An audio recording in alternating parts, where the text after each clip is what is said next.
Hi friends, welcome back to my YouTube channel. So ಅವರೆಕಾಳು ಸಾಂಬಾರು ಯಾವ ರೀತಿ ಮಾಡೋದು ಅಂತ ಹೇಳ್ಬಿಟ್ಟು ನೋಡೋಣ ಬನ್ನಿ. ಹಾಗೆ ಫ್ರೆಂಡ್ಸ್, ಯಾರೆಲ್ಲ ನಮ್ಮ ಚಾನಲ್ನ ಸಬ್ಸ್ಕ್ರೈಬ್ ಮಾಡ್ಕೊಂಡಿಲ್ಲ, ಸೊ ಸಬ್ಸ್ಕ್ರೈಬ್ ಮಾಡಿಕೊಂಡು ನೋಡಿ. ನಿಮಗೆ ಈ ವಿಡಿಯೋ ಇಷ್ಟ ಆದರೆ ಒಂದು ಲೈಕ್ ಮಾಡಿ. ಇವಾಗ ಸಾಂಬಾರು ಯಾವ ರೀತಿ ಮಾಡೋದು ಅಂತ ಹೇಳ್ಬಿಟ್ಟು ನೋಡೋಣ ಬನ್ನಿ. ಒಂದು ಜಾರ್ ತೊಗೊಂಡಿದ್ದೀನಿ. ಇದಕ್ಕೆ ಒಂದು ಅರ್ಧ ಕಪ್ಪಷ್ಟು ತೆಂಗಿನಕಾಯಿ ಹಾಕ್ಕೊತಾ ಇದ್ದೀನಿ. ಇದಕ್ಕೆ ಒಂದು 5ರಿಂದ 6 ಬೆಳ್ಳುಳ್ಳಿ ಹಾಕ್ಕೊತಾ ಇದ್ದೀನಿ. ಒಂದು ಟೊಮೊಟೊ ಹಾಕ್ಕೊತಾ ಇದ್ದೀನಿ. ಇದಕ್ಕೆ ಚಕ್ಕೆನೂ, ಲವಂಗನೂ ಮತ್ತು ಕಾಳು ಮೆಣಸು ಸ್ವಲ್ಪ ಹಾಕ್ಕೊತಾ ಇದ್ದೀನಿ. ಎಲ್ಲನೂ 2 ಸ್ಪೂನಷ್ಟು ಧನಿಯಾ ಪುಡಿ ಸೇರಿಸ್ಕೊತಾ ಇದ್ದೀನಿ. 1 ಸ್ಪೂನಷ್ಟು ಖಾರದ ಪುಡಿ ಹಾಕ್ಕೊತಾ ಇದ್ದೀನಿ. ಖಾರ ನಿಮಗೆ ಜಾಸ್ತಿ ಬೇಕಂದರೆ ಇನ್ನೊಂದು ಸ್ವಲ್ಪ ಜಾಸ್ತಿ ಹಾಕ್ಕೊಳ್ಳಿ. ಇದಕ್ಕೆ ಸ್ವಲ್ಪ ನೀರು ಸೇರಿಸ್ಕೊತಾ ಇದ್ದೀನಿ. ಹಾಗೆ ಒಂದು ಸ್ವಲ್ಪ ಹುಣಸೆಹಣ್ಣು ಹಾಕ್ಕೊತಾ ಇದ್ದೀನಿ.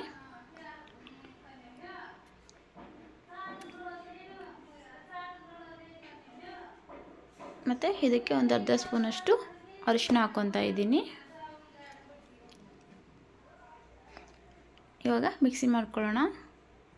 ಇವಾಗ ಒಂದು ಕುಕ್ಕರ್ ಇಟ್ಬಿಟ್ಟು ಇದಕ್ಕೆ ಒಂದು 4ರಿಂದ 5 ಸ್ಪೂನಷ್ಟು ಆಯಿಲ್ ಹಾಕ್ಕೊತಾ ಇದ್ದೀನಿ. ಆಯಿಲ್ ಬಿಸಿ ಆದಮೇಲೆ ಒಂದು ಅರ್ಧ ಸ್ಪೂನಷ್ಟು ಸಾಸಿವೆ ಹಾಕ್ಕೊತಾ ಇದ್ದೀನಿ. ಸೊ ಇದಕ್ಕೆ ಒಂದು ಈರುಳ್ಳಿನ ಸೇರಿಸ್ಕೊತಾ ಇದ್ದೀನಿ.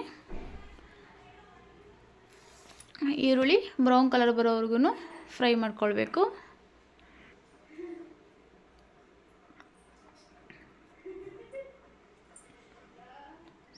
ಈರುಳ್ಳಿ ಫ್ರೈ ಆಗಿದೆ. ಇವಾಗ ಅವರೆಕಾಳನ್ನ ಸೇರಿಸ್ಕೊತಾ ಇದ್ದೀನಿ. ಇದಕ್ಕೆ 1-2 ಬದನೆಕಾಯಿ ಹಾಕ್ಕೊತಾ ಇದ್ದೀನಿ. ಮತ್ತು 1-2 ಆಲೂಗಡ್ಡೆ ಸೇರಿಸ್ಕೊತಾ ಇದ್ದೀನಿ. ಸೊ ಆಲೂಗಡ್ಡೆನೂ ಬದನೆಕಾಯಿ ಹಾಕ್ಕೊಳ್ಳೋದ್ರಿಂದ ಇನ್ನೂ ಟೇಸ್ಟ್ ಚೆನ್ನಾಗಿರುತ್ತೆ ಸಾಂಬಾರು. ಸೊ ಇವಾಗ ಎಲ್ಲನೂ ಆಯಿಲಲ್ಲಿ ಚೆನ್ನಾಗಿ ಫ್ರೈ ಮಾಡ್ಕೋಬೇಕು ಒಂದು 5 ಮಿನಿಟು.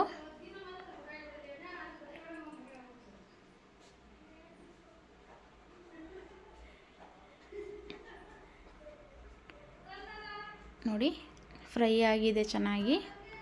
ಇವಾಗ ನಾವೇನು ರುಬ್ಬಿಟ್ಕೊಂಡಿದ್ವಲ್ಲ ಆ ಮಸಾಲೆನ ಹಾಕ್ಕೊತಾ ಇದ್ದೀನಿ.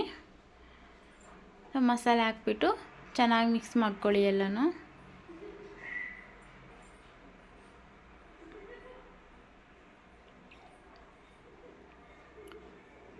ಸೊ ಅದೇ ಜಾರಿಗೆ ನೀರು ಹಾಕ್ಕೊತಾ ಇದ್ದೀನಿ.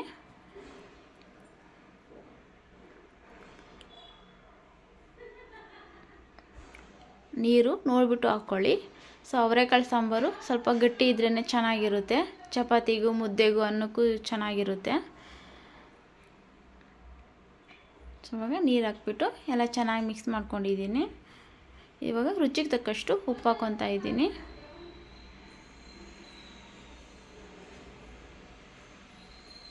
ಸೊ ಎಲ್ಲ ಚೆನ್ನಾಗಿ ಮಿಕ್ಸ್ ಮಾಡಿಬಿಟ್ಟು ಇವಾಗ ಕುಕ್ಕರ್ ಮುಚ್ಚಳನ ಮುಚ್ಚಿಬಿಟ್ಟು 1-2 ವಿಸಿಲ್ ಕೂಗಿಸ್ಕೋಬೇಕು.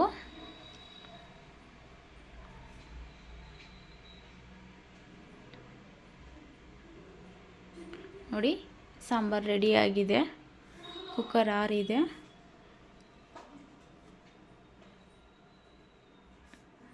ನೋಡಿ, ಸಾಂಬಾರು ಸೂಪರಾಗಿದೆ. ಗಮ್ಮಂತ ಸ್ಮೆಲ್ ಬರ್ತಾ ಇದೆ. ತುಂಬ ಸಿಂಪಲ್ಲಾಗಿ ಮಾಡುವಂಥ ರೆಸಿಪಿ, ಮತ್ತು ಟೇಸ್ಟ್ ಮಾತ್ರ ತುಂಬಾ ಚೆನ್ನಾಗಿರುತ್ತೆ. ಇದೇ ರೀತಿ ನೀವು ಟ್ರೈ ಮಾಡಿ ನೋಡಿ. ಆಲೂಗಡ್ಡೆನೂ ಮತ್ತು ಬದನೆಕಾಯಿ ಹಾಕೋದ್ರಿಂದ ಇನ್ನೂ ಟೇಸ್ಟ್ ಚೆನ್ನಾಗಿರುತ್ತೆ. ನೋಡಿ, ತುಂಬ ದಪ್ಪನೂ ಆಗಿಲ್ಲ, ತುಂಬ ತೆಳುವೂ ಆಗಿಲ್ಲ, ಮೀಡಿಯಮ್ ಆಗಿದೆ. ಸೊ ಮನೇಲಿ ನೀವು ಇದೇ ರೀತಿ ಟ್ರೈ ಮಾಡಿ ನೋಡಿ.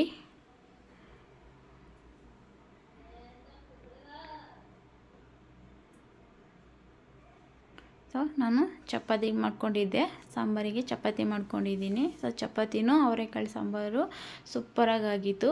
ಸೊ ಹಾಗೆ ಫ್ರೆಂಡ್ಸ್, ಯಾರೆಲ್ಲ ನಮ್ಮ ಚಾನಲ್ನ ನೋಡ್ತಾ ಇದ್ದೀರಾ, ಸೊ ನಮ್ಮ ಚಾನಲ್ನ ಸಬ್ಸ್ಕ್ರೈಬ್ ಮಾಡಿಕೊಂಡು ನೋಡಿ. ಹಾಗೆ ನಿಮಗೆ ಈ ವಿಡಿಯೋ ಇಷ್ಟ ಆದರೆ ಲೈಕ್ ಮಾಡಿ, ಶೇರ್ ಮಾಡಿ, ಕಮೆಂಟ್ ಮಾಡಿ.